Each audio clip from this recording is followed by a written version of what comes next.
kita sebenarnya udah nggak muda lagi, cuman gayanya aja kayak anak muda.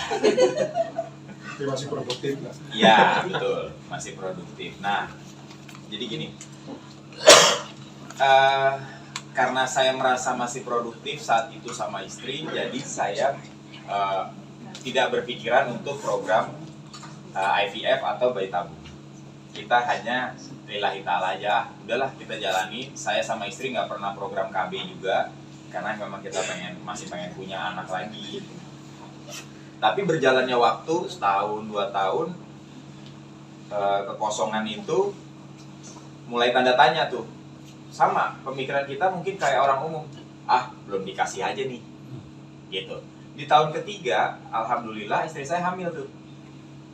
Kita tes pack positif, saya bawa ke rumah sakit beberapa hari kemudian, tapi dokternya bingung, ini di USG kok nggak ada apa-apanya. Besok disuruh cek lab, saya nggak mau. Masih pembawaan pikiran saya, udahlah ini istri gua hamil. Nanti juga akan kelihatan, mungkin belum kelihatan gitu. Saat itu saya mengabaikan omongan dokter bahwa harus di lab gitu dok, di dokter yang saat itu ya. Udah saya syuting segala macam, tiba-tiba dia ngeluh, perut aku sakit yang kanan atau yang kiri, lupa deh, kanan. Oh ya udah, namanya orang lagi hamil kayak gitu. Dia bilang enggak nih sakitnya lain kayak usus buntu katanya. Udah dibawa sama temennya ke rumah sakit. Saya selesai syuting malam, saya ke rumah sakit, tiba-tiba dokter langsung, Pak ini harus segera dioperasi, ini hamil di luar kandungan. Oh harus begitu ya dok? Harus Pak. Oke, masuklah di ruang operasi jam 11 malam, saya nungguin. Selesai itu dokternya agak strict juga tuh.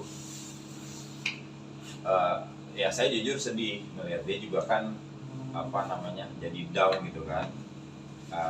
Mohon maaf ini tubanya sebelah saya angkat karena bahaya dan lain sebagainya, kemungkinan punya anaknya sedikit nih, tipis. Di situ mental saya agak kena tuh, kok ini dijudge banget gitu loh sama dokternya cewek juga sih waktu itu. Saya nggak tahu apalagi sensi apa gimana. Tapi saya coba menenangkan dia gitu loh. Ntar aku gimana, ntar kita gimana gitu. Udah sabar, tenang aja. Dari situ kita check up lagi ke dokter yang berbeda. Masih bagus kok, masih ada harapan 50% lebih dengan tuba yang sebelah ini gitu loh. Makanya saya juga masih tetap normal aja, nggak mau program lain apa sebagainya. Saya pikir karena dokter yang itu bilang bahwa masih ada harapan. Berjalannya waktu lama-lama dia ngerasa udah yuk kayaknya kita harus program deh, ayo pindahlah ke rumah sakit yang lain lagi karena referensi dari temen juga. Ternyata dia di namanya HSG. Di HSG ternyata ada penyumbatan hidrosalving namanya di tuba yang sebelah kan udah nggak bisa. Udah akhirnya kita browsing profesor siapa ya kira-kira. Nah muncullah satu nama di Bandung. Berangkatlah saya ke sana hanya untuk check up. Begitu di check up, karena saat itu saya sama istri mau berangkat umroh. Begitu di check up, wah kalian mau program, tapi ini harus saya operasi nih, ini nggak bisa, di sebelahnya udah hidrosalving. Dok, kalau dioperasi gimana saya mau program? Kalian harus program bayi tabung. Nanti saya kasih obat dan lain sebagainya. Saya nggak ada rencana nginep tuh di Bandung. Mau nggak mau saya jadi nginep karena dia harus operasi. Akhirnya kita memutuskan untuk operasi di sini. Berarti case close, harus IVF dok ya. Selesai dioperasi, mau program, maju mundur. Ini harus program bayi tabung. Sekarang atau nanti. Aman nggak ya? Gimana ya? Saya browsing lagi tuh, baca-baca. Akhirnya saya diskusi sama teman. Ketemulah yang tadi saya bilang, lagi ada seminar Smart Fertility bersama Prof. Iko. Saya hadir di situ. Sama dengan stres yang tadi, saya rasa nih kayaknya harapannya kecil, tubanya dua-duanya udah diangkat. Tapi berdasarkan omongan profesor yang operasi itu, sel telurnya istri saya ini banyak, nilainya tinggi untuk standar perempuan di umur dia dan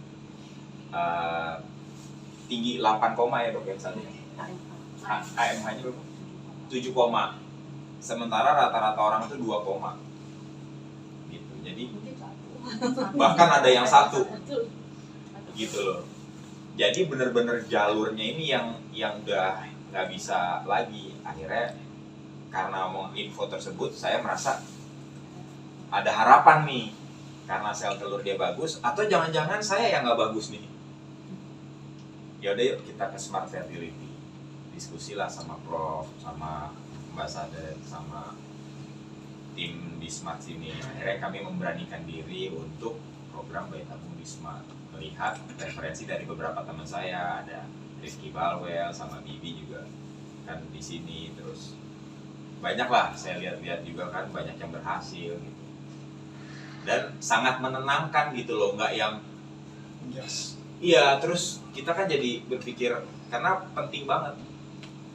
Terus istri juga jadi kalau pikiran stres tuh dia juga jadi deg-degan segala macam. Akhirnya mungkin dari sisi medisnya jadi drop atau gimana saya nggak tahu juga. Akhirnya kita memberanikan diri check up lah dan kita program di sini, dan alhamdulillah ya deg-degannya berlanjut juga masih gitu, karena kita cuma punya harapan satu yang jadi.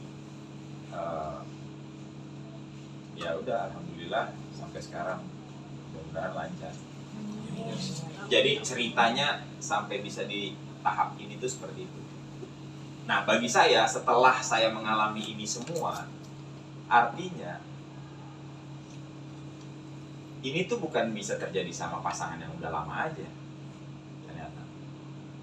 Ternyata sama yang baru pun, ketika dia umur pernikahan setahun 2 tahun belum punya anak, itu mesti cek apakah ada something baik dari sisi laki maupun perempuan. Benar nggak? Sangat benar. Sangat benar. Soalnya dok, ini udah beberapa dokter yang saya datang. Ternyata memang, ya memang sih kita, ya udahlah namanya anak nanti rezeki belum dikasih. Ternyata bukan begitu. Kita harus cari tahu sebelum usia ini semakin nambah, hormonnya semakin menurun. Gitu. Ya ilmu yang saya dapat dari proses ini. Kalau tingkat stres ya lumayan, tapi kita berusaha untuk calm down, tetap untuk ikhtiar lah. Download Tribun X sekarang, menghadirkan lokal menjadi Indonesia.